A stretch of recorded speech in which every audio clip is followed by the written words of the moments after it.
அஸ்ஸலாமு அலைக்கும். இன்றைக்கி ஓட்ஸ் தோசை செய்ய போகிறேன். இதுக்கு தேவையான பொருட்கள் என்னென்னு சொல்கிறேன். ஓட்ஸ், பச்சை மிளகா ஒரு 6, இஞ்சி துண்டு ஒரு கையளவு இஞ்சி துண்டு, கொத்தமல்லி தழை அரிஞ்சு வச்சுருக்கிறேன், 2 பெரிய வெங்காயம், கொஞ்சோண்டு ஜீரகம். இந்த டம்ளரால் 2 டம்ளர் ஓட்ஸு ஒரு அரை மணி நேரத்துக்கு முன்னாடியே ஊற வச்சுருக்கிறேன். நல்லா ஊறின பிறகு மிக்சியில் போட்டு இது மாதிரி மையாக அரைச்சிக்கோங்க.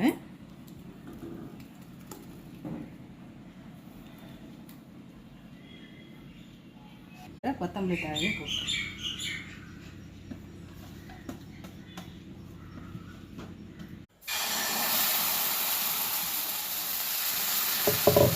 ரொம்ப பெரிய தோசையாக போடாதீங்க, கொஞ்சம் மீடியமாக போடுங்க. ஒரு குழம்பு, மீன் குழம்பு, புதினா சட்னி, கார சட்னி எது வச்சு சாப்பிட்டாலும் நல்லா டேஸ்ட்டாக